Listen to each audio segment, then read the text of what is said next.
Boa noite, meus irmãos. Vamos finalmente começar, então. Nós vamos começar a fazer a leitura do Salmo 130. Vamos orar e em seguida vamos cantar também o Salmo 130.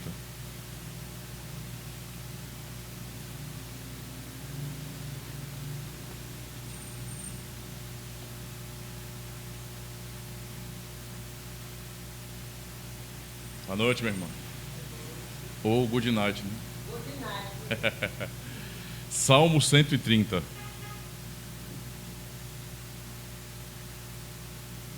Diz assim: Das profundezas a ti clamo, ó Senhor. Senhor, escuta a minha voz. Sejam os teus ouvidos atentos à voz das minhas súplicas. Se tu, Senhor, observares as iniquidades, Senhor, quem subsistirá? Mas contigo está o perdão, para que sejas temido. Aguardo ao Senhor. A minha alma o aguarda e espero na sua palavra. A minha alma anseia pelo Senhor, mais do que os guardas pela manhã, mais do que aqueles que guardam pela manhã. Espere, Israel, no Senhor, porque do Senhor há misericórdia, e há nele abundante redenção. E ele remirá Israel de todas as suas iniquidades. Salmo profundíssimo que nos mostra, meus irmãos, justamente a misericórdia do Senhor Deus, não é? Vamos orar ao Senhor neste momento, então. Oremos. Senhor nosso Deus, nós sabemos, por Tua palavra, qual é a nossa realidade, quem somos de verdade, Senhor. Por natureza somos pecadores, filhos da ira, nascemos, aliás, fomos concebidos em pecados. E em nossa própria condição natural, não temos a mínima condição de fazer nada que melhore a nossa situação diante de Ti. A Tua palavra vem a nós por Tua graça e nos confronta em nossos pecados e nos mostra que nós não podemos nos salvar. Nós não podemos nos apresentar diante do Senhor, do Teu trono, porque não somos dignos, porque somos culpados, pecadores miseráveis. Mas também sempre aprendemos na Tua palavra sobre as Tuas misericórdias. Assim como acabamos de ler neste salmo, o Salmo 130, um clamor das profundezas e também um reconhecimento de que, se o Senhor considerasse as nossas iniquidades, nenhum de nós poderia subsistir, nenhum. Mas com o Senhor está o perdão, para que sejas temido por nós. Que possamos, assim como o salmista, também ansiar pelo Senhor, aguardar na Tua palavra, mais do que os guardas esperam pelo amanhecer. Que possamos confiar somente no perdão que vem do Senhor por meio do Teu Filho amado, Jesus Cristo. Por isso, suplicamos, ó Deus, que nos abençoe em mais uma escola bíblica para que possamos aprender ainda mais as verdades do Evangelho, a fim de sermos edificados e crescermos em fé bíblica, verdadeira, para que aprendamos a Te glorificar, Senhor Deus. E a jamais olhar para nós mesmos, olhar para nossos esforços, para os nossos conceitos de justiça, mas única e exclusivamente para o Salvador Jesus. Tem misericórdia de nós, edifica-nos, também aos irmãos que acompanham pela internet ou acompanharão, para que todos possam aprender bem a Tua palavra. Assim oramos, em nome de Jesus Cristo. Amém. Vamos então, meus irmãos, cantar o Salmo 130. Lembrando, né? Este é mais um salmo do Saltério de Genebra, né?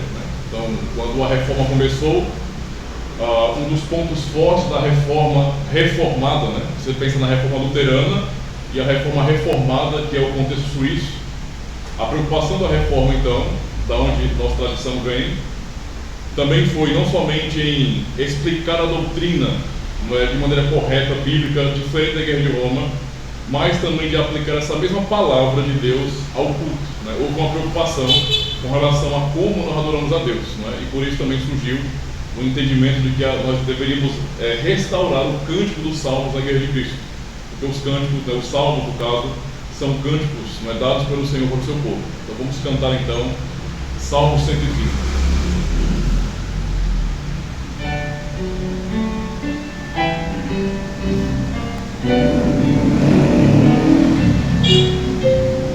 Das profundezas clamo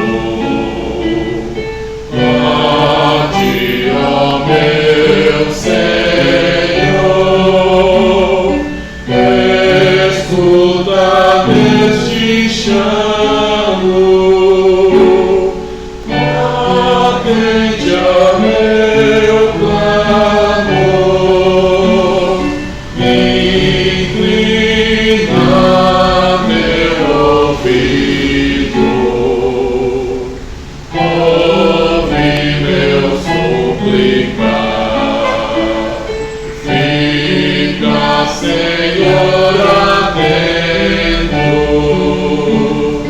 pra me auxiliar.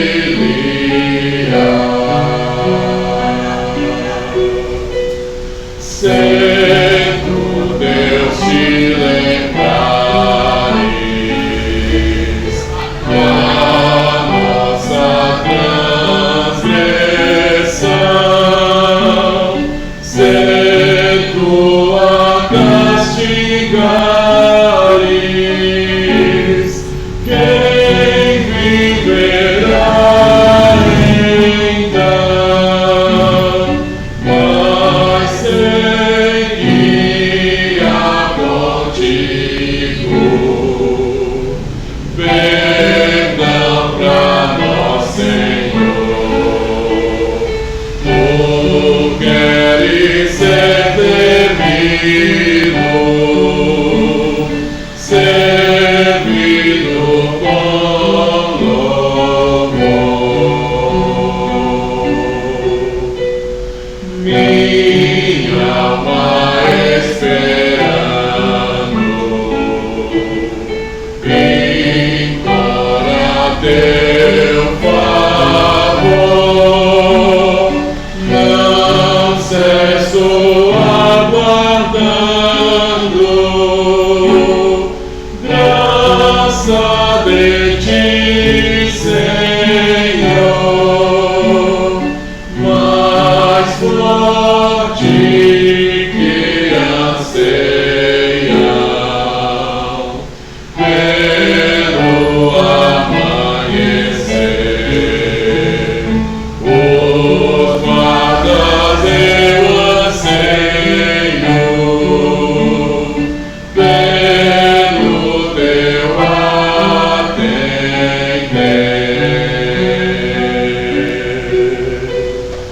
Ó Israel, espera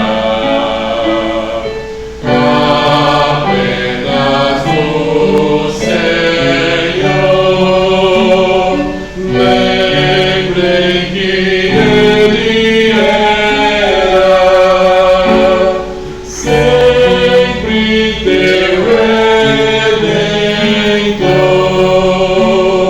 Sabe como Ele existe, gloriosa redenção. Ele é quem te redime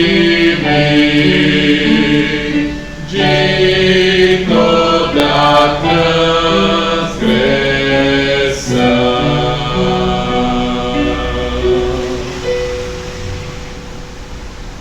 Amém. Deixa eu só organizar isso aqui.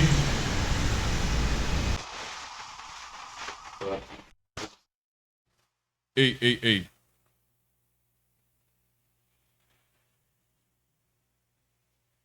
Muito bem, meus irmãos.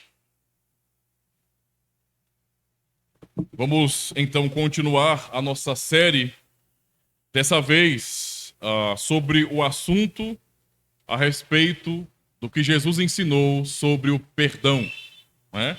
Ou remissão dos pecados. Este é um assunto importantíssimo e, na verdade, central à fé cristã. E central na própria palavra de Deus, né? Então, os irmãos terem uma ideia, quando nós falamos a respeito do perdão de pecados, este é um assunto que percorre toda a Escritura, de Gênesis a Apocalipse. Tá? Toda a Escritura nos fala sobre a remissão, sobre o perdão dos pecados. Toda a Escritura. Então a Bíblia literalmente nos conta aquilo que podemos chamar, meus irmãos, de história da redenção, não é? Ou história da aliança da graça, onde Deus manifesta sua infinita misericórdia por meio do seu amado Filho. Se pudéssemos resumir qual é o conteúdo da Escritura, poderíamos pensar exatamente nisso. Ora, do que a Bíblia trata? De muitas coisas, obviamente, né? Vários princípios, mandamentos, o caminho da salvação é ensinado pela palavra de Deus. É assim que Deus nos ensina. No entanto, podemos resumir justamente o ensino da Escritura Sagrada como a história da redenção. A história da graça de Deus. Porque se trata disso. Deus criou, o homem caiu, Deus redime, né? Deus tanto mostra a sua justiça, porque ele manifesta os seus juízos no mundo, como também manifestará no inferno, no final de tudo, mas ele mantém sempre a sua misericórdia, a manifestando a um povo a qual ele escolheu. A Escritura toda nos conta a história desta redenção. E é claro, mais uma vez, lembro aos amados que em nossa tradição, por exemplo, nós temos vários documentos doutrinários, confessionais, que explicam, que desenvolvem e que aplicam essa doutrina da redenção a nós, né? Então, se queremos aprender bem as doutrinas bíblicas, nós podemos realmente pegar o resumo do que a Escritura nos ensina dos documentos confessionais. Eles facilitam, são uma janela para a Escritura. Mas o nosso propósito nessa série de aulas é irmos direto ao texto bíblico, tá? Então, depois de verificarmos o que Cristo ensinou sobre o assunto, é que nós vamos dar uma olhadinha nas confissões, quando necessário, tá bom? Então, o foco primeiro é a Escritura Sagrada. E o texto, então, principal da lição de hoje, né? É o texto de Mateus 26, dentre tantos que existem, né?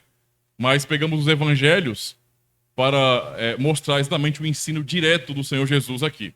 Então, Mateus 26, verso 28, que diz: porque isto é o meu sangue, o sangue do Novo Testamento, ou Nova Aliança, ou Novo Pacto, dá no mesmo, que é derramado por muitos para a remissão dos pecados. Qual é o contexto aqui?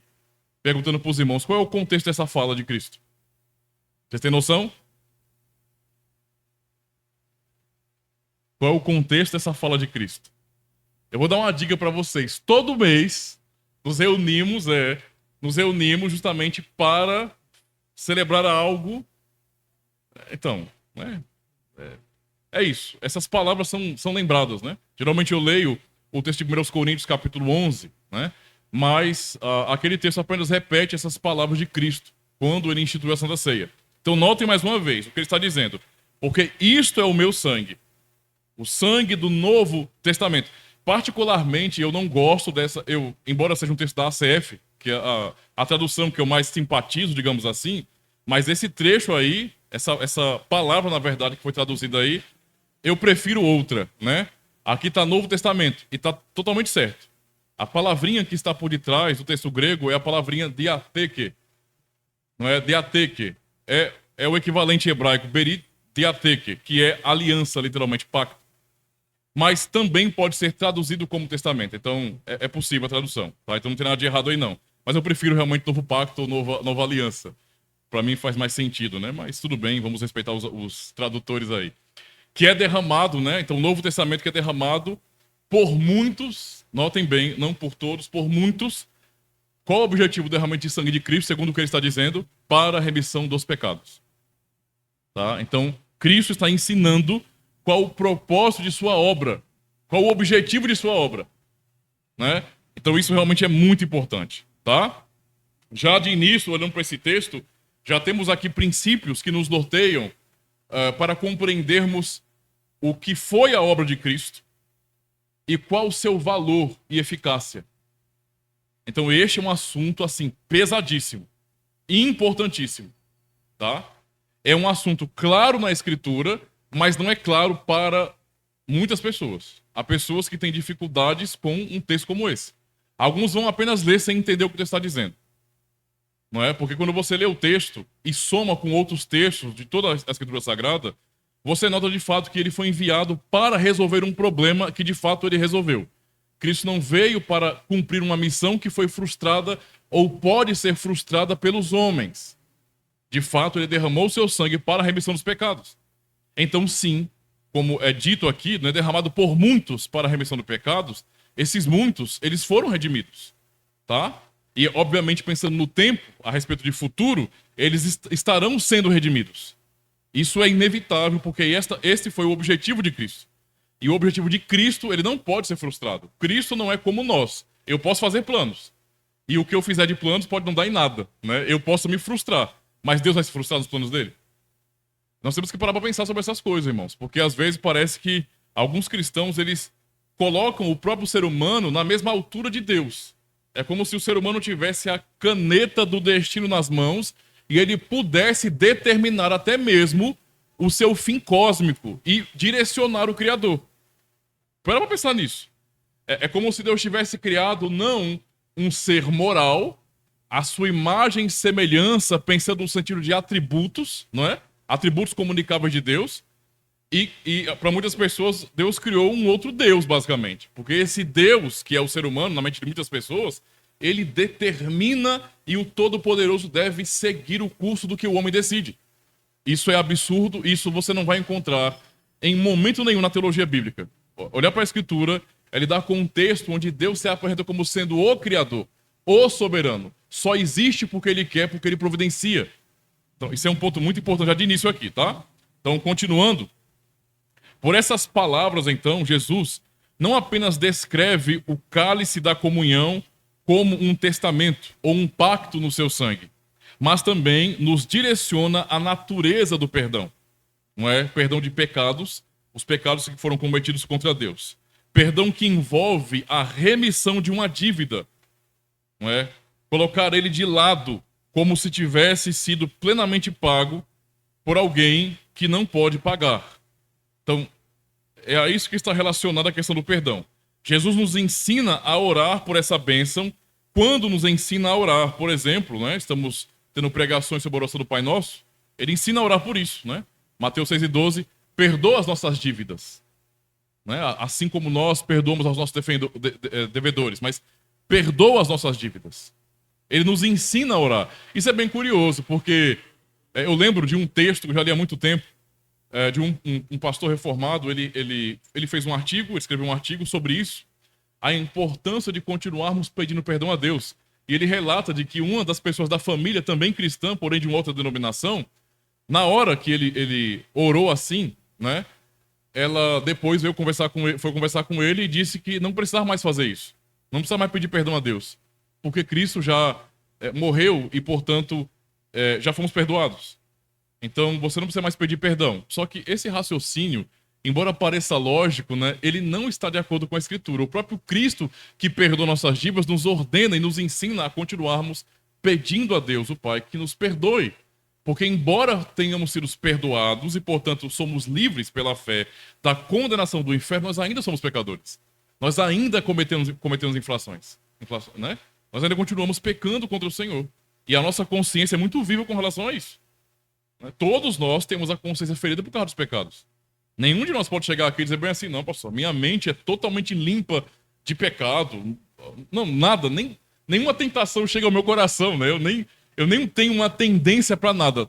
Não, irmãos, Deus sabe quem nós somos, sabe muito bem das nossas fraquezas, e que nós não somos assim, não. Nós, de fato, somos pecadores, tá? E também Jesus fala, não é? Lucas 11:4, perdoa-nos os nossos pecados. Então, este é o ensino de Cristo. Então, temos algumas observações aqui. Observação 1. Eu não sei se eu coloquei aqui, acho que não. Não.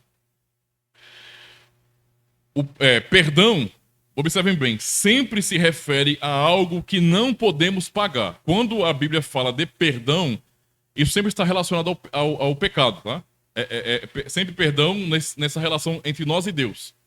Então, sempre está falando do pecado, tá? Do pecado. E sempre referente a algo que nós não podemos fazer. Nós não podemos pagar esse pecado. O perdão, ele está nesse contexto, de nós não conseguirmos resolver o nosso problema pagando a nossa dívida, tá?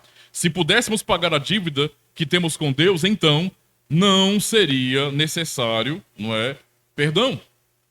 Se nós cometemos uma infração contra a lei de Deus e nós temos condições de resolver o problema que nós criamos, então não era necessário Cristo vir, não é? Não é necessário fazer nada mais. Deus fazer nada por nós, porque nós temos condições de resolver o nosso próprio problema. Entendeu? Seria como você comprar algo, ou então, comprar não, o contexto é de infração, então, suponhamos que você, sem querer, bateu, né, com sua moto ou com seu carro no portão do carro do vizinho, ou no carro do vizinho, amassou a moto de um vizinho, de um colega, sei lá. Então você vai pegar o seu dinheiro e você vai pagar aquilo, vai quitar, quanto é que é? Faça o orçamento e eu pago. Entende? Quando o assunto tem a ver com perdão em relação a Deus, está se tratando não de algo que nós podemos resolver assim, nem que seja parcelado, né? Mas sobre algo que é impossível de nós mesmos resolvermos. Impossível. Tá? Essa é a base aqui, certo? A segunda observação é, por esse princípio, Deus, entendendo essa questão de que não tem como nós mesmos resolver o problema do pecado, então, entendo o que eu quero dizer aqui agora, tá? Por esse princípio, por essa lógica, Deus jamais poderia perdoar. E eu vou explicar o porquê. Tá? Porque se Deus, observe bem, perdoasse simplesmente, estaria deixando para lá. E é muito importante. Nós não somos salvos porque Deus deixou para lá. Eu acho que, eu não sei se foi na outra aula, ou na anterior, ou antes ainda, que eu perguntei, não é? Se pecadores entrariam no céu. Eu acho que foi, né? Ou não? Em outra aula aí. Foi? Pecadores entrariam no céu? É por causa disso. A resposta tem que ser não. Mas nós não somos pecadores? Sim. Mas primeiro Deus resolve o problema do pecado para depois nos levar para o seu reino. Ele não nos leva para lá, ou não nos levará para lá, pecadores ainda. Ele vai resolver o problema do pecado para então nos levar. Cristo veio para isso. Esse é o objetivo, esse é o foco. Entendeu? Então é um ponto muito importante entender isso aí, tá? Então só para continuar o raciocínio aqui. Deus perdoar, simplesmente nesse sentido de deixar para lá, é algo contraditório. Talvez para nós soe muito bom e até esperado, nós mesmos deixamos para lá. E esse é um erro nosso. Nós às vezes pegamos a nossa maneira de pensar e queremos enquadrar Deus em nossa maneira de pensar. Deus não é como nós, irmãos. Eu vou falar como pai, tá? Como pai, eu tenho responsabilidade de ensinar. Mas qualquer um pode saber disso sem que eu revele nada. Eu sou um pai perfeito? Ninguém precisa saber das minhas falhas. Vocês já sabem que eu não sou. Eu não sou um pai perfeito, né? Então, na minha imperfeição, eu posso exceder, eu posso me omitir. Nós oscilamos na paternidade entre exceção, não é, e omissão. Às vezes fazemos além do que deveríamos, passamos da conta e às vezes não fazemos o que deveríamos. Mas Deus não é assim. E nessas nossas falhas, digamos assim, nós costumamos deixar para lá muitas vezes. É onde nós nos omitimos. Então, olha nossas falhas como pais. E todo mundo falha assim como pai. Ou mãe, né? O filho fez algo, não é, que foi contra o princípio que o pai ensinou. O pai deu uma ordem e o filho desobedeceu. Então o pai, ele não foi equilibrado, não foi moderado, não foi equilibrado de verdade, né? E acabou ultrapassando. Ele acabou punindo o filho de uma maneira injusta, além do que foi merecido. Não é verdade? Isso pode acontecer. Mas muitas vezes os pais, não é, eu acho que é mais provável que isso aconteça hoje, especialmente, os pais se omitem muito. Então eles não punem quando deveriam punir. E ainda mais, traduzem essa omissão, que é pecado, eles traduzem como amor. Então parece que hoje a omissão na sociedade, isso é observável, né? A omissão parece amor para as pessoas. Você não punir quem fez o mal parece amor. Só que esta é uma maneira corrompida de pensar o amor de Deus e a justiça. Deus não é assim. Então, embora nós deixemos para lá, erroneamente, diga-se de passagem, Deus, ele não deixa para lá, porque deixar para lá é Deus negar a sua própria natureza. Ele é santo, ele é justo, ele não pode contemplar o mal, ele não pode deixar para lá. Isso é oposto à sua natureza. Deus não nega a si mesmo. A Escritura nos ensina isso. Deus não pode negar a si mesmo, tá? Então ele não pode deixar para lá. Por isso mesmo é que promessas de condenação, palavra de juízo, e haverá um juízo final, porque Deus não deixa para lá. E é porque Deus não deixou para lá que a salvação aconteceu. Né? Então, salvação não tem a ver com o homem fez o que não deveria e Deus falou, fazer o quê, né? Errar é humano. Então eu não vou punir o homem como ele merece. Por mais que isso soe aos nossos ouvidos como sendo algo bondoso e piedoso, é uma mentira. Isso é uma contradição com a santidade de Deus e com sua justiça. Ele não deixa para lá. Por isso, Cristo morreu. Esse é um ponto importante. Então, terceira observação, o pecado será pago, o preço será cobrado. Isso é inevitável.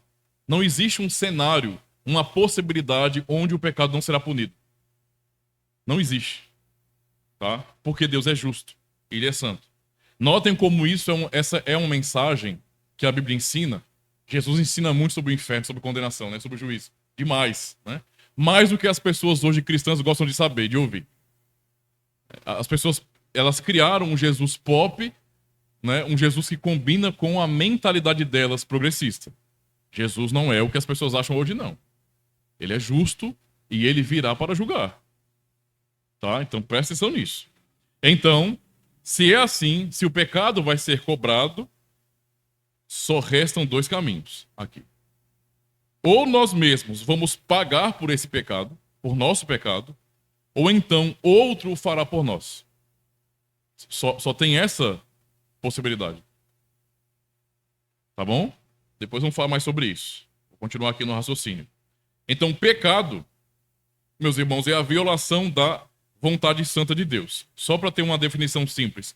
O pecado faz o homem culpado diante do trono do julgamento de Deus, tal como um devedor que deve a Deus a obediência que não ofereceu e merece, pelo mal que tem feito, sua justa ira. Todo pecador tem esse peso em sua própria vida. Tá? Todo pecador é culpado. Não há pecador que não seja culpado. Nós somos culpados por natureza. Para hoje eu ter paz, alguém teve que levar a minha culpa. Porque por natureza, eu mesmo só tenho culpa. E eu não tenho como me defender sozinho diante de Deus. O homem, então, é um devedor confinado ao cárcere do pecado. Pecado, então, é até curioso entender isso aí. O homem, como sendo por natureza escravo do pecado, é isso que o ser humano é. Então, o homem pecador não arrependido, o homem pecador não cristão, o homem que não crê em Jesus Cristo, não submete ao governo de Cristo, esse indivíduo, ele não passa de um escravo, literalmente falando. Ele está no cárcere do pecado. E ele não consegue sair de lá. Todo o seu esforço, por melhor que sejam suas intenções, continua sendo iniquidade. Então o senhor está dizendo que ao homem, a pessoa não cristã, eu estou pensando em cristão não no sentido nominal não, tá? No sentido de cristão real, verdadeiro, crente de verdade. Então, aquele indivíduo que não é crente em Cristo de verdade, o senhor está me dizendo que por mais que ele se esforce em praticar obras boas, não é? Em fazer coisas boas na sociedade, isso não vai mudar nada em sua relação com Deus? Não, é exatamente isso, não vai mudar nada. Deus não conta absolutamente nada que pessoas fazem para se resolverem com ele. Se o indivíduo ele é incrédulo, ele não está em Cristo. E se ele não está em Cristo, tudo o que ele faz é iniquidade. Não dá para escapar disso. Tá? Se não fosse assim, meus irmãos, Cristo não teria ordenado pregar o evangelho. Nós seríamos um tipo de religião fechada, onde não haveria pregação, evangelização, não haveria nada. Missões, para quê? Se o que o homem faz consegue resolver o seu problema com Deus, né? Então, não importa a religião que você pratique, desde que você seja uma pessoa que se esforça para fazer o bem, no final de tudo, Deus vai dar um joinha para você e tá tudo resolvido. Só que não é assim. Em Cristo, tudo que o homem faz glorifica a Deus. Fora de Cristo, tudo que o homem faz é pecado, é iniquidade. Então, a prática da religião que não é aquela que vem de Cristo, é pecado. Então quer dizer que eu estou ofendendo e pecando a Deus, aumentando meu juízo por praticar a minha religião. Sim, se ela não é cristã, é o que você está fazendo. Você só está acumulando ira para você. Mas a sociedade vê os demais religiosos como sendo pessoas tão boas. O homem julga assim, Deus não julga assim. Lembre-se, é Deus que julga, não é o homem. Tá? Então, guarda isso na mente de vocês, tá? A nossa própria natureza está corrompida em desobediência. Então, notem bem isso aqui, olha. Pecado não é apenas o que nós fazemos. Não é simplesmente isso. Não é o que nós apenas fazemos, dizemos ou pensamos, simplesmente. Não é uma questão de, eu fiz uma coisa ruim, então eu faço uma coisa boa agora e compenso. Não. O pecado está em nós. Está em nós. Nós somos os pecadores. Está em nossa natureza. Entende? Sem a obra do Espírito Santo em nós, pela graça de Deus, tudo o que nós fazemos é a manifestação de nossa natureza ruim. As nossas escolhas, os nossos gostos, nossas tendências, nossos vícios, tudo o que tem a ver com a nossa natureza não passa de iniquidade. Essa é a miséria do homem. Então a punição pelo pecado, que é a morte eterna, precisa ser executada. Então, aprendam isso, tá? Porque isso fundamenta o ensino a respeito do perdão. Porque Deus é santo e justo, o inferno é necessário. Só se Deus não fosse santo e justo que o inferno não seria necessário. Mas porque ele é, o inferno é necessário. E se eu entendo que Deus é santo e justo, eu não só entenderei que é necessário, mas eu pedirei a Deus, eu orarei a Deus por isso. Um dia, Senhor, manifeste o teu poder e julga os teus inimigos. E eu estou dizendo isso sabendo que há um monte de cristãos hoje, me perdoe dizer isso para vocês, cristãos nutelinhas que não leem Bíblia e fantasiam um Deus que é um Papai Noel, que fala ho, ho, ho e dá presentinhos. Não conhecem o Senhor da Bíblia. Porque se parassem para ler simplesmente os Salmos, que citam assim, lessem os Salmos, eles veriam a justiça de Deus nos Salmos revelada. Deus dizendo o que ele fará aos ímpios. Como é que eu, tendo Deus habitando em mim, o Espírito Santo, vou ir contra o que o Senhor está dizendo em relação ao juízo? De jeito nenhum. Eu concordarei com os salmistas. Né? Então, devemos olhar para o mundo e ao passo que devemos amar o pecador, que é pecador como nós, não é? Pedindo a Deus que, pela misericórdia, nos use para levar o evangelho para ele, também devemos ter em mente, não é? E sermos, obviamente, pregadores também do juízo de Deus. Aqueles que negam a Cristo, que se mantêm rebeldes, que não se arrependem de seus pecados, Deus os julgará. Tá? Deus os julgará. Então isso é importantíssimo também. É aí que entra o nosso Senhor Jesus Cristo. Porque o pecado vai ser cobrado. Isso é inevitável. A vida é como uma esteira cósmica, estamos sendo levados para lá. É impossível fugir. Quem vai fugir de Deus? Fugir daquele que preenche todas as coisas. Não tem como. Então, por mais que a pessoa... mas eu não preciso do teu Cristo. Bem, diga isso a ele quando você estiver diante dele te julgando. Não adianta querer fugir. Não tem como. Então vai acontecer. E é justamente que entra o Senhor Jesus nessa questão. E ele mesmo declara isso. Mateus 20, verso 28. Bem como o Filho do Homem não veio para ser servido, mas para servir e para dar a sua vida em resgate de muitos. Ele veio de fato para resgatar estes que estavam caminhando para o inferno. O preço desse resgate é a morte, tanto do corpo como da alma. Por isso ele morreu. Não foi uma questão de estalar de dedos e resolver o problema. Ele cumpriu tudo o que estava prescrito na lei. Se em todo o Antigo Testamento foi anunciado que sem derramamento de sangue, é o que o autor aos Hebreus lembra, sem derramamento de sangue não há remissão de pecados, é impossível. Deus requer o sangue. Então ele veio cumprir essa lei. Ele veio dar a sua vida em resgate de muitos, somente pela vida dele. Isso poderia acontecer. Jesus veio a fim de pagar o resgate pelos muitos que constituem o seu povo, entregando a sua vida pelas ovelhas. E aí temos toda a teologia disso desenvolvida em João capítulo 6, em João capítulo 10, onde isso é bem enfatizado, né? Ele é o bom pastor que dá a vida por suas ovelhas. Né? Por suas ovelhas. Sobre o fundamento, então, desse resgate, a dívida é paga e Deus perdoa os pecados. Então, o fundamento do perdão é Cristo. Ele é o fundamento do perdão. O que ele realizou na cruz. O fundamento deste perdão encontra-se somente nele. As nossas obras não adicionam nada a isso. Então, é uma questão bem simples, tá? Mais uma vez. Pastor, então, minhas obras não contam em nada.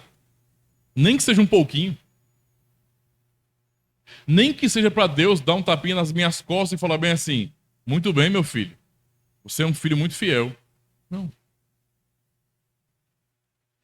E eu sei que o que eu estou dizendo aqui, para muitos pastores, talvez seja um risco, né? Como eu preguei de uma última vez aí, falando sobre nós não temos que ter medo de pregar a graça de Deus, né? Para muitos pastores é um risco falar isso. Porque para pensar, se o indivíduo é um líder controlador, dominador, manipulador, ele não vai querer pregar para as pessoas que não conta em nada o mínimo de esforço que elas fazem para a salvação. Não é que não tem importância, tem. Mas para a salvação isso não conta em absolutamente nada. Muitos têm medo de pregar isso. Porque se as pessoas ouvirem isso aí, na cabeça desses líderes, elas não vão ser cristãos de verdade. Elas vão pensar bem assim, é o raciocínio deles, tá? Bem, já que eu não coopero em nada para a salvação, se eu fizer ou não fizer, dará no mesmo para a salvação, então eu não vou fazer. Esse raciocínio é diabólico. Foi disso que os católicos romanos acusaram os protestantes. Né? Então, 1545, o Concílio de Trento, eles condenaram como anátema as doutrinas protestantes, da justificação pela fé somente. Porque os protestantes estavam pregando que nós somos justificados por meio, através da fé, sem as obras. É a fé somente, sola fide. Fé somente. E os católicos romanos entenderam o seguinte: bem, se isso for dito para a cristandade, ninguém vai querer obedecer mais. Se eu não acho que eu ganharia alguma coisa com a obediência para que eu obedecer. Mas aí é que tá, meus irmãos. A graça de Deus, ela transforma as nossas vidas. E então aquele que é justificado pela fé, ele também é transformado por Deus para a obediência. Pensa em Efésios capítulo 2, versículo 10. Criados em Cristo Jesus para as boas obras, as quais Deus preparou de antemão para que andássemos nelas. Ele não só nos salva, ele nos transforma e nos guia por seu Espírito Santo na palavra de Deus. Então eu não tenho que ter medo da graça de Deus, não. Eu posso pregar a graça, sabendo que a graça não falha. Entendeu? Eu, homem, falho. A graça de Deus, não. De jeito nenhum. Ele nos transforma. E se alguém falar bem assim, mas tem pessoas que ouviram essa pregação, tornaram-se membros de uma igreja, desviaram-se depois e nunca viveram de fato assim. Porque nunca foram crentes de verdade. Não se iludam. Aprendam que João ensina em suas cartas, não é? Saíram dos nossos porque nunca foram dos nossos. Se tivessem sido dos nossos, nunca teriam saído do nosso meio. Nunca, jamais. Então, isso é um ponto muito importante. Deus não falha em transformar o ser humano. Então, podemos confiar que as nossas obras, elas não acrescentam em nada na salvação. Elas têm um outro objetivo. E esse objetivo é glorificar a Deus. E é a gratidão. A nossa única razão para a obediência é a gratidão a Deus. Se você vai para qualquer igreja que se diga cristã e a motivação que é dada a vocês é o medo, saia daí. Você não está numa igreja. Cristo me ensinou a servi-lo por medo, mas por amor, por gratidão. O Cristo me salvou. Ele me amou. Então é baseado na gratidão pelo que ele fez por mim que eu o obedeço e não pelo medo. A nossa fé não é a religião do medo, irmãos. Mas da graça de Deus, tá? Graça que é poderosa para transformar. Então Deus deu a Cristo a autoridade divina como aquele por quem ele, Deus, não é, irá julgar o mundo, tá? Então ele vai julgar o mundo por meio de Cristo. Em seu nome, para perdoar pecados. Portanto, Jesus declara a seu povo, não é, os seus pecados estão perdoados. Ele pode dizer isso. E eu sei que ele escandalizou muitas pessoas, né? Quando lemos os evangelhos, nós lemos Jesus escandalizando um monte de gente quando ele declarou que pessoas estavam perdoadas. Foi um absurdo para muitos ali. Por exemplo, Lucas 5, verso 20. Né? O contexto aqui é o contexto onde uns amigos levaram, né, um paralítico numa cama até Jesus. Eles fizeram tanto esforço por conta da multidão que atrapalhava, que desceram pelas partes altas da casa com seu amigo numa maca. Esse é o contexto. E Jesus diz, e vendo ele a fé deles, lhes disse, homem, os teus pecados te são perdoados. Isso escandalizou quem ouviu essas palavras. Como é que pode um homem, porque é o que eles viam, perdoar o pecado de alguém? Mas ele disse isso porque ele recebeu autoridade para isso, para perdoar pecados. Em Lucas 7 também, é o contexto, né, onde uma mulher pecadora também escandaliza até os discípulos de Cristo. Porque ela chega aos pés de Cristo e ela chora aos pés dele e ela beija os pés dele. E os que estavam ali, eles ficam surpresos negativamente com isso, achando um desperdício. Mas para que tudo isso? É nesse contexto, Jesus diz, e disse a ela, os teus pecados te são perdoados. E os que estavam à mesa começaram a dizer entre si, quem é este que até perdoa pecados? É a mesma surpresa de quando Jesus mandou o mar, né, a tempestade se acalmar. A mesma surpresa. Eles perguntaram, mas quem é este que até o mar e as ondas ou o vento lhe obedecem? A mesma surpresa. Quem é este que até perdoa pecados? Ele é Deus. E ele sim tem autoridade para perdoar pecados. E o que ele declara, o que ele fala, não é, tem poder divino, tem autoridade divina. Não é eu dizendo, é ele, tá? É o Senhor Jesus. Através da sua palavra, Jesus declara que Deus desconsidera em sua mente as nossas dívidas de pecado e culpa e não se lembra mais delas. Então, por causa de Cristo, tá? Esta é a razão. Por meio da sua palavra, Jesus limpa a consciência atribulada e verdadeiramente liberta o pecador culpado e oprimido. Só Cristo pode fazer isso. Ele veio realizar essa obra perfeita por nós. Para realizar essa obra, Jesus veio tanto para morrer como para chamar. Ele não só morreu, não é, para substituir pecadores e trazendo perdão, mas para chamar estes pecadores, porque morreu ao arrependimento. Né? Então, aprendemos também em Lucas 5,32. Eu não vim chamar os justos, mas sim os pecadores ao arrependimento. Né? Não que houvessem justos verdadeiramente ali, né? Mas sempre há quem se ache justos. Lembre da parábola do fariseu e do publicano. Ele contou a parábola, nós vimos semana passada isso, né? Ele contou a parábola a uns que confiavam em si mesmos e que eram mais justos do que os outros. Então havia pessoas que se achavam justas. Ele não veio para isso, para estes, mas sim os pecadores, chamar os pecadores ao arrependimento. Tá? Parece que o Senhor veio.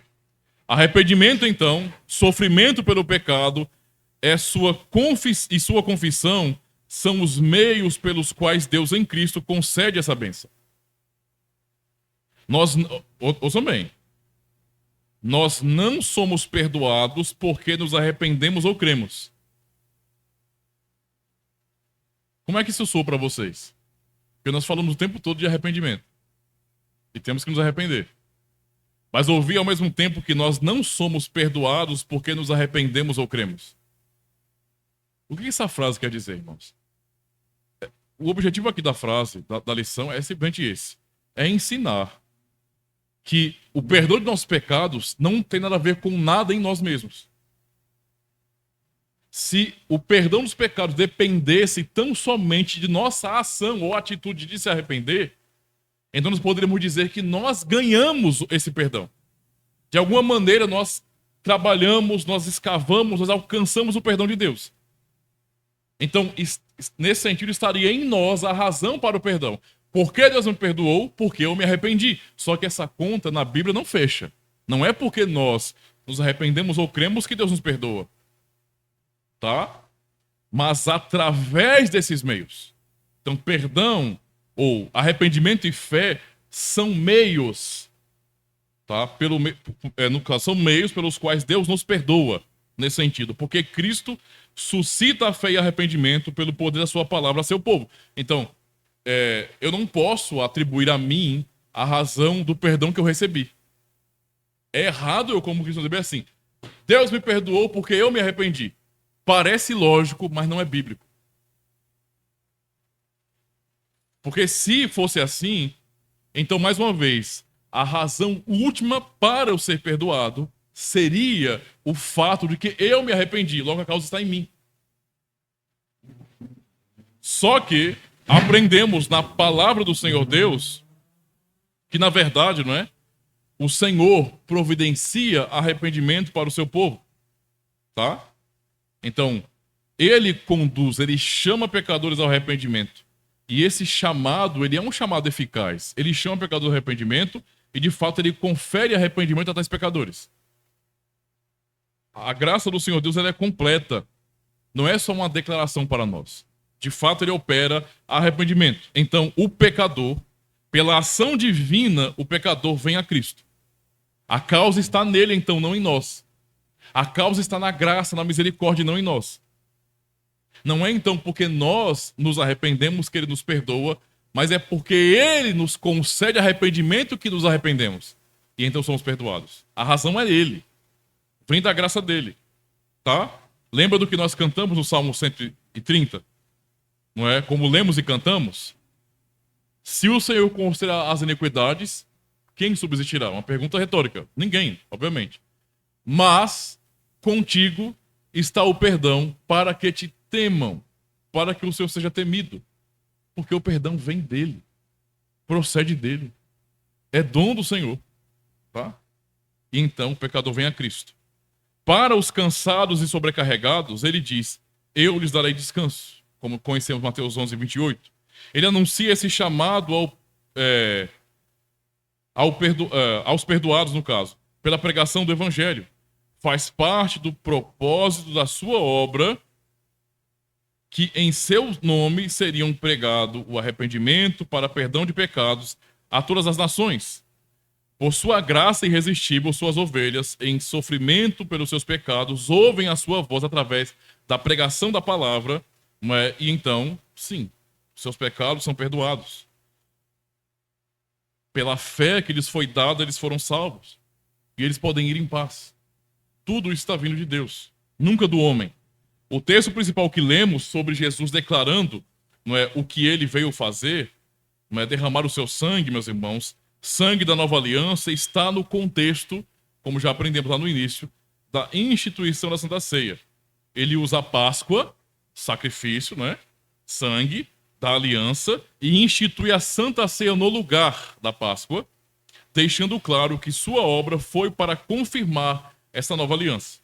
Isso nos ensina que a Santa Ceia, então, observem bem, se o assunto é perdão, o que Cristo ensina sobre perdão, e ele declarou isso instituindo a Santa Ceia, então isso nos mostra que a Santa Ceia, ela é muito mais séria, e ela é muito mais profunda em sentido e graça do que muitas vezes paramos para pensar. Às vezes cometemos o erro de transformar a ceia do Senhor em um mero ritual. Nos acostumamos a fazer aquilo e não paramos para pensar no peso daquelas palavras, do que está acontecendo ali. Nós estamos vendo com os nossos próprios olhos, irmãos, literalmente, a manifestação ou a ilustração, basicamente, do perdão de nossos pecados. Cristo derramou seu sangue. Ele entregou o seu corpo por nós. É o que estamos vendo nos sinais de pão e vinho. O que ele disse quando instituiu a ceia? Ele pegou o pão, deu graça e disse: isso é o meu corpo que é dado por vós. E o cálice, este cálice é do meu sangue, é a nova aliança. Então, tudo isso são sinais na Santa Ceia do perdão dos pecados, da remissão dos pecados no sangue de Cristo. A Santa Ceia está nos ensinando que, literalmente, meus irmãos, o nosso perdão, a nossa remissão repousa somente em Cristo e não em nada em nós. Então notem bem como é contraditório quando alguém crê. A pessoa tem a convicção de que em última análise, a razão para a salvação dela mesma está nela. É porque eu fiz isso, porque eu fiz aquilo, porque eu sou uma pessoa que me esforço, eu sou uma pessoa piedosa, é porque eu oro, porque eu busco a Deus. Ela busca razões nela. Um indivíduo que pensa assim e participa da ceia, ele está vivendo uma contradição ambulante. A ceia fala totalmente ao contrário do que ele pensa. Isso é uma profanação da mesa do Senhor. Como é que eu vou a um banquete da graça, onde Cristo nos mostra pelos sinais de pão e vinho o que ele fez por nós, remissão dos pecados, e eu, que devo estar ali por meio da fé, não é? Pela fé em Cristo, pela confiança nele, no que ele fez por mim, que é suficiente, e ainda confio de que, na verdade, de alguma maneira, ainda depende de mim, passa por mim isso. É uma contradição, é uma profanação da mesa do Senhor. Tá? Que absurdo. Então, finalmente podemos, então, diante disso, né? Eu cometi um erro aqui, eu deveria ter colocado o texto para vocês verem. Né? Porque eu coloquei, depois de observarmos esses textos bíblicos, alguns textos do nosso catecismo aqui. Eu vou ler, as perguntas e respostas são muito simples, então vocês vão entender facinho, tá? Eu esqueci de colocar no slide, então só vou ler aqui no texto. Mas só observem como é simples de vocês entenderem essa questão da situação do homem, não é? E do perdão que temos em Cristo. Então, notem bem isso aí. É o Catecismo de Heidelberg. Logo no comecinho, não é? Nós temos o assunto dos nossos pecados e miséria, ou depravação total, como queiram chamar. Dia do Senhor 4, por exemplo, não é? Vai dizer assim. Pergunta 9. Mas Deus não age injustamente com o homem ao exigir em sua lei aquilo que o homem não consegue cumprir, né? Porque anteriormente, as perguntas anteriores falam sobre o homem pecador, a lei, o que ela exige de nós e que nós não conseguimos cumpri-la perfeitamente. Mas que ele é justo, ele vai cobrar. E aí a pergunta vem, ora, né? Deus não age injustamente, então, exigindo do homem, na sua lei, aquilo que o homem não consegue cumprir? A resposta, não. Pois Deus criou o homem de tal forma que este era capaz de cumprir essa lei. Deus não nos criou pecadores. Deus não criou Adão com pecados. Adão tornou-se, ele mudou. Mas ele não foi criado pecador, né? Mas o homem, sob instigação do diabo, em desobediência deliberada, porque ele quis, obviamente, privou a si mesmo e a todos os seus descendentes desses dons. Então, a capacidade que Adão tinha antes da queda era uma, o que Adão teve depois da queda é outra. E os seus filhos herdaram essa total incapacidade de Adão de cumprir a lei de Deus. Né? A pergunta 10. Deus permitiria que tal desobediência e apostasia ficassem sem castigo? E aí lembremos do Deus ser santo e justo? A resposta, certamente que não. Pois tanto o nosso pecado original, quanto os nossos pecados presentes o deixam terrivelmente irado.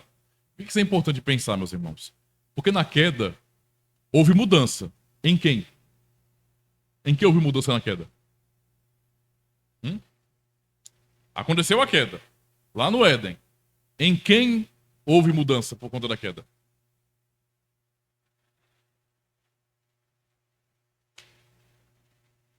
Pergunto, Deus mudou?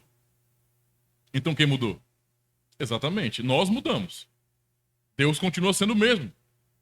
Imutável, santo, perfeito. Tá? Então isso aqui é importante compreender.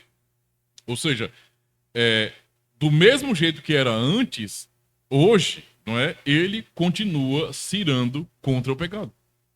Ele não amenizou por conta de passar o tempo, né? Nós é que somos assim. Depois de passar muito tempo, nosso coração vai ficando, né? Vamos abrandando o coração, vamos deixando para lá. Aí aquele rigor não tinha mais, ele não muda em nada. Ele é perfeito. A última parte da resposta, por isso, ele os castigará com justo juízo, agora e eternamente. Como declarou, Maldito todo aquele que não permanece em todas as coisas escritas no livro da lei para cumpri-las. Gálatas 3, verso 10, né? Então veja, por isso ele castigará com justo juízo agora e eternamente. Então, Deus, ele continua sendo o mesmo Deus santo e justo, que continua manifestando juízo no mundo. Isso é até importante compreender porque, às vezes, né, se lê errado a Bíblia. Lê assim, ó. Eu estou lendo a Bíblia e dá a impressão, muitas vezes, de que eu estou lendo uma história antiga. Não, irmãos. A história antiga com relação a essas pessoas. Entende? As pessoas da Bíblia que são antigas, Deus não. É o mesmo Deus. Então, o mesmo Deus que puniu sociedades no passado, pune hoje. Tá? Deus castiga. Hoje. Agora. Não olhem para o mundo como se... É errado fazer isso. Você olha para o mundo hoje e não vê o juiz de Deus, mas quando lê a Bíblia você vê o juiz de Deus? Não. É a mesma coisa. A diferença é que nós temos a revelação escrita para nós hoje, suficiente para nos explicar que isso acontece, e nós não temos uma revelação atual agora. Entendeu? Mas a revelação escrita permanece para nós sabermos que ele continua fazendo isso. Então, quando vocês receberem notícias de rumores de guerras, de doenças, pestes, toda essa problemática na sociedade, isso não é acaso não, irmãos. Deus, ele é o juiz, o rei do universo, ele governa tudo. Os homens fazem o mal e ele pune. E não adianta querer tapar o sol com a peneira, não. Eu acho tão tolo, por exemplo, né? Vamos lá. Um monte de cristãos. Vamos relembrar a pandemia. A época da pandemia. Morreu muita gente, né? Aquele terror todo infundido pelos governos, pelos estados, que gostaram de fazer esse experimento social para verificar o nível de submissão das pessoas. Depois é que as pessoas vão se sentindo idiotas, né? Depois que passou toda aquela bagunça. Mas um monte de cristãos abraçando conspirações tolas, conspiracionistas. Ah, foi a China. Ah, foi um grupo aí, ó, né? Um grupo de uma sociedade secreta que fez um vírus e não sei o quê. Não. Não. Só há um soberano que governa toda a história e este é Deus. Então acredite, tudo que ver acontecer que nos causa terror neste mundo é Deus julgando pecadores. Ele faz isso agora e ele fará eternamente no inferno. Não devemos tirar isso da nossa mente, tá? Não podemos ler a Bíblia com essa mentalidade de que, não, isso é coisa antiga. Mudamos nós, Deus não. A pergunta 11 nos diz bem assim, que é um ponto que o cristão moderno não gosta de ouvir, né? Mas Deus não é também misericordioso? Porque depois de falar aqui no catecismo, né, o nosso catecismo ele é rigoroso em relação a isso. Passa na cara mesmo, o ser humano é isso, não pode, não consegue. E aí a pergunta, mas Deus não é também misericordioso? A resposta, Deus é verdadeiramente misericordioso, mas também é justo. Não se exclui isso, entende? Eu não posso pensar em Deus como amor e misericórdia, excluindo sua justiça e santidade. Ele é misericordioso, mas ele também é justo. A sua justiça requer que o pecado cometido contra a sua suprema majestade seja castigado também com a pena mais severa, quer dizer, com o eterno castigo do corpo e da alma. Este é Deus. Tá? E aí? O catecismo continua no domingo 5, né? Tem mais perguntas aqui que vão nos conduzir a quem nos salva. Porque, veja, pergunta 12. Se pelo justo julgamento de Deus permanecemos... se pelo justo julgamento de Deus merecemos tanto o castigo temporal quanto o eterno, como então poderemos escapar dessa punição para sermos novamente recebidos em graça? A resposta, Deus requer que a sua justiça seja satisfeita. Por isso, nós mesmos devemos satisfazer completamente essa justiça ou outro deve fazer isso por nós. Perceba o caminho que o catecismo já vai construindo para entender. Nós mesmos temos que satisfazer a justiça ou outro por nós. Dá essa possibilidade, né? Pergunta 13. Aí vem a pergunta, porque foi colocado nós mesmos ou outro, né? Então, podemos nós mesmos satisfazer essa justiça? Resposta crua e seca, certamente que não. Pelo contrário, todos os dias aumentamos a nossa dívida. É isso que o ser humano faz. Ele acha que consegue construir uma torre, né? Ele consegue se ligar a Deus, né? O conceito básico da religião, do mundo. construir a torre para chegar até Deus, ele só aumenta seu juízo, sua condenação. Porque tudo que ele fizer é iniquidade. O homem não pode resolver seu problema. Pergunta 14. Então, qualquer mera criatura pode satisfazê-la por nós? Porque pensamos que nós ou outro, mas nós não conseguimos, como foi dito aqui. Mas uma outra criatura qualquer pode fazer isso por nós? A resposta também é não. Primeiro porque Deus não castigará outra criatura pelo pecado que o homem cometeu. Pense nisso. Quem cometeu o pecado, né, esse que digamos assim, protagonista na Bíblia, foi o homem. Tá?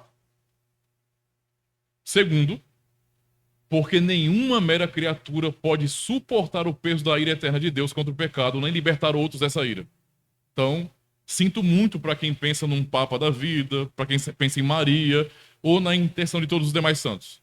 Né? Não tem quem possa fazer isso por nós aqui neste mundo, entre os homens pecadores. Pergunta 15. Que tipo de mediador e libertador temos que buscar?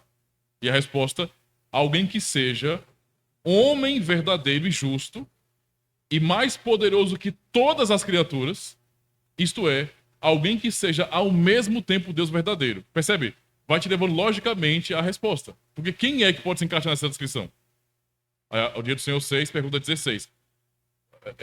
São perguntas que elas são básicas, mas te ensinam princípios lógicos da Bíblia. Porque, veja, por que tem que ser homem verdadeiro e justo? Por que o mediador que pode nos salvar, o único, tem que ser homem verdadeiro e justo? A resposta, tem de ser homem verdadeiro porque a justiça de Deus exige que a mesma natureza humana que pecou pague pelo pecado.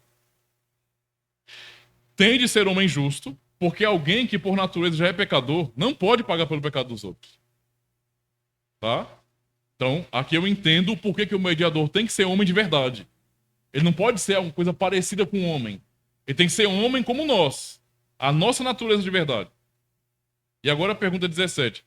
Por que ele tem que ser, ao mesmo tempo, Deus verdadeiro?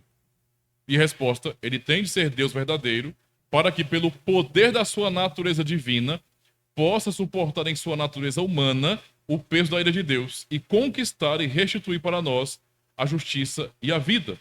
E aí vem a pergunta lógica que nos conduz àquele que nos perdoa. Mas que mediador é esse que ao mesmo tempo é Deus verdadeiro e homem verdadeiro e justo? Somente um. O nosso Senhor Jesus Cristo, o qual se tornou da parte de Deus para nós sabedoria e justiça e santificação e redenção. 1 Coríntios 1, verso 30. Então notem bem, meus irmãos, como que a Escritura nos ensina essa verdade e as próprias confissões nos guiam a Cristo. Né? Não tem outro objetivo. Né? Se é confissão de fé, qualquer doutrina cristã, né, teologia cristã, não nos guiará a Cristo somente, esquece que é furada. Entende a situação? Veio uma teologia que alguém trouxe agora, novinha, né? Recente. Uma teologia que te leva a você mesmo. Tá cheio de coach pregando isso. Você tem que ter um encontro com você mesmo. Ô balela. Tudo o que não me leva a Cristo não é fiel, não é bíblico, não é verdadeiro. Tá? Então vamos para a nossa conclusão. Finalmente. O que podemos aprender com tudo isso? Primeiro, vamos lá, vou ter aqui o texto.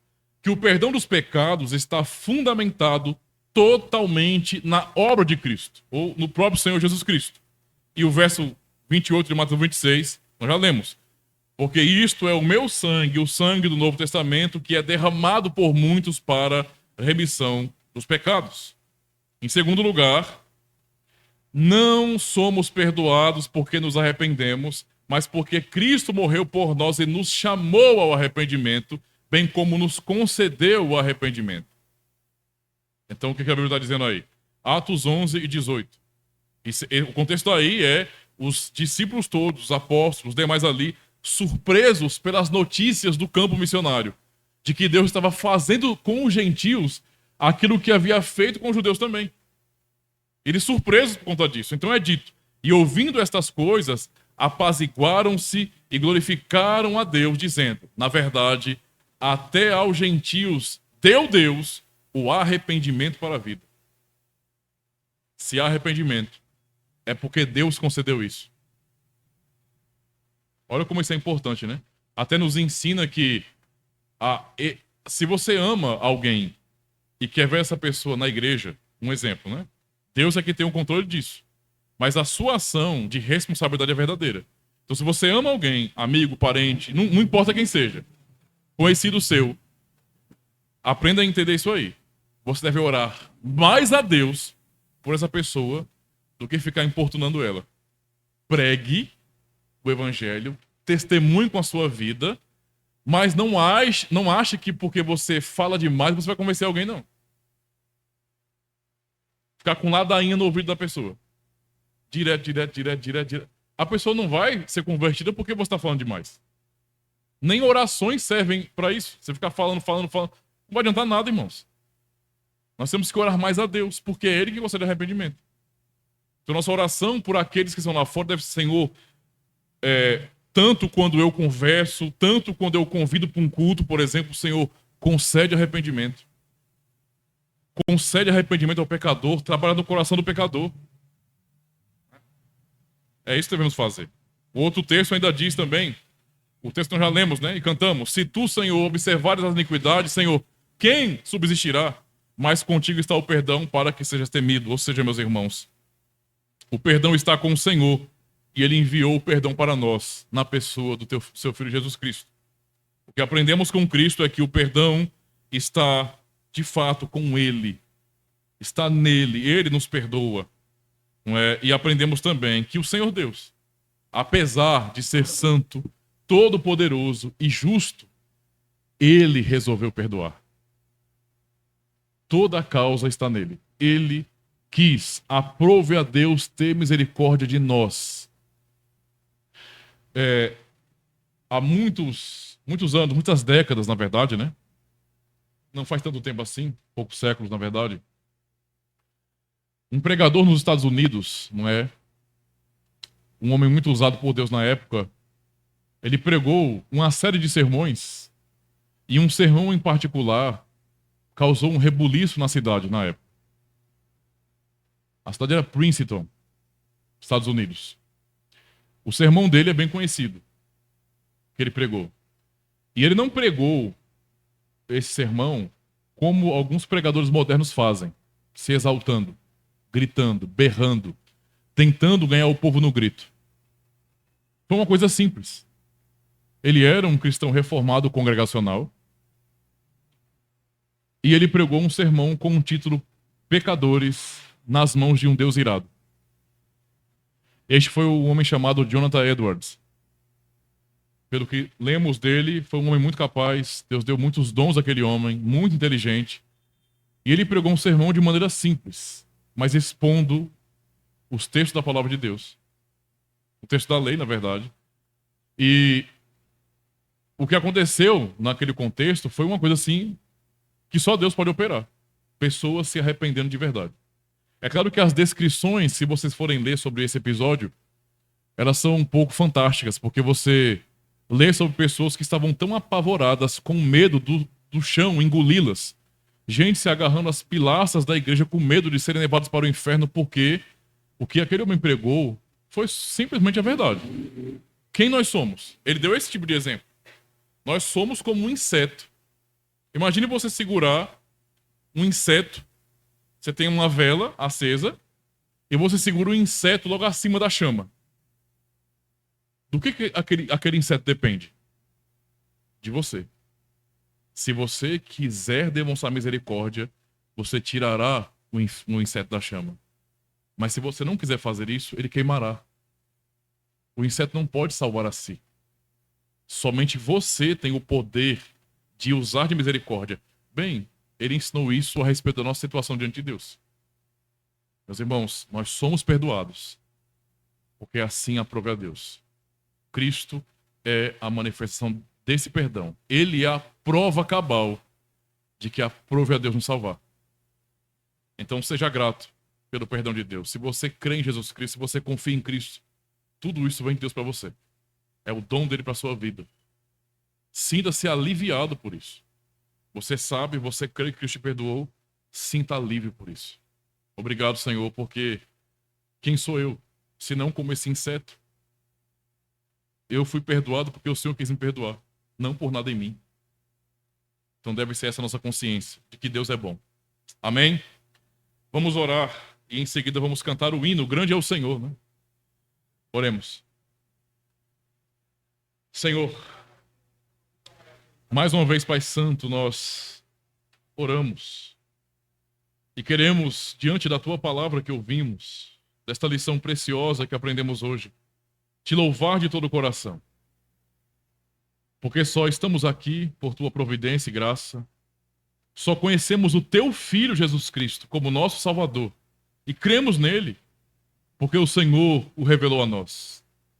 Enviou o Teu Filho por nós e pela obra do Espírito Santo na pregação do Evangelho, nos revelou a Cristo. Esta é a única razão. Então, a remissão dos pecados repousa em Teu Filho, na obra que Ele realizou por nós, na Tua misericórdia, na Tua graça e não em nada em nós. Ajuda-nos então a louvarmos o Senhor de coração, a entendermos a grandiosidade disso, a Tua misericórdia sobre nós. Esta é a razão. Conduza-nos então em gratidão, Senhor, para que nós não venhamos olhar para nós mesmos e nem nos iludirmos com este mundo, com pensamentos errados, tortuosos de que nós cooperamos de alguma maneira. Isto é ilusório. A verdade é que se o Senhor fosse considerar as nossas iniquidades, nenhum de nós poderia subsistir. Se o Senhor não quisesse nos perdoar, todos nós seríamos condenados ao inferno, sem exceção. E não poderíamos dizer nada em nossa defesa. Mas com o Senhor está o perdão, para que sejas temido. Então ajuda-nos a darmos toda a glória de nossa salvação ao Senhor, ao Teu Filho amado Jesus Cristo. E assim nos guia na gratidão, Senhor. Abençoa-nos aqui, aos irmãos que acompanham também ou acompanharão pela internet, e que todos nós sejamos edificados na verdade do Evangelho. Dá-nos uma noite tranquila, Senhor. Protege-nos do mal, nossos lares, nossa família, nossa congregação. Assim oramos, em nome de Cristo. Amém. Graças ao nosso bom Deus, meus irmãos. Deixe-me organizar aqui para cantarmos o hino Tu és soberano.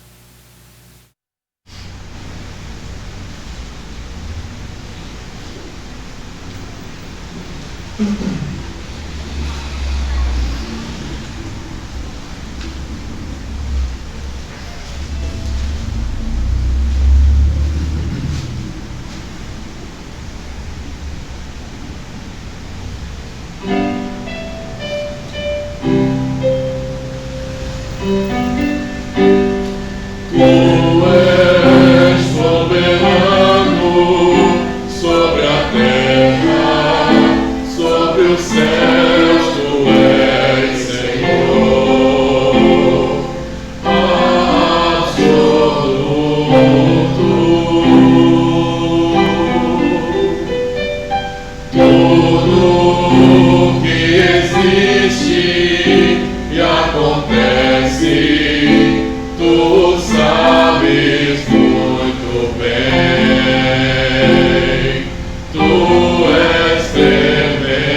comigo também. E esse amor tão grande eleva-me, amar-me a ti. Tu és tremendo.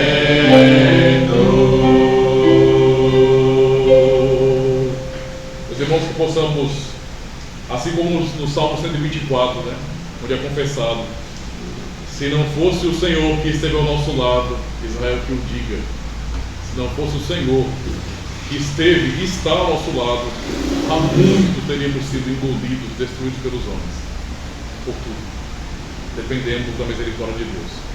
Eu só queria reforçar aos irmãos, só um lembrete aqui, para que concentrem a mente de vocês também no dia 24 do mês de dezembro, tá? Eu vou ficar reforçando isso aí até chegar o dia.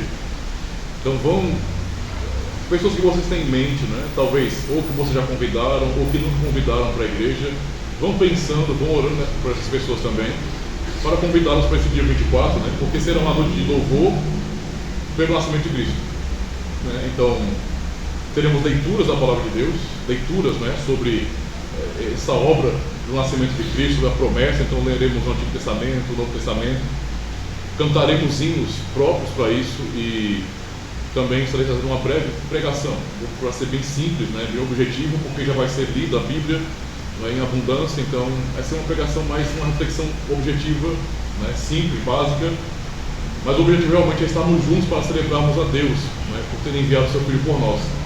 É um ótimo momento, irmãos, porque essa data ela é conhecida de todos, né, no Ocidente. Então nós podemos aproveitá-la para promover o tema da data, que é um tema redentivo. O dia em si não tem significado, porque nós não somos preocupados em achar qual foi a data exata que Cristo nasceu. Isso, nós podemos ficar tendo uma estimativa, mas é uma briga toda. O ponto é, nós podemos usar um tema que a cultura conhece para promover esse tema, que é um tema redentivo, que aponta para o Cristo, Filho de Deus. E fazemos aquilo que muitos cristãos do nosso contexto não fazem. Porque no Natal, qual é a ênfase do mundo hoje? Presente, enfeite, Papai Noel, quando nós sabemos que a única coisa que importa nesse dia é o fato de que o Verbo se fez carne. Esse é o ponto. Então, orem, se programem. Eu até quero sugerir aos irmãos que nesse dia nós devemos nos esforçar para trazer um bolinho, um cafezinho, um salgadinho, alguma coisa nesse sentido, né? E vai ser melhor ainda se visitantes vierem, para que nós possamos confraternizar no final, conversar, né? E assim por diante, tá bom? Deus abençoe. Então está encerrada a nossa escola bíblica.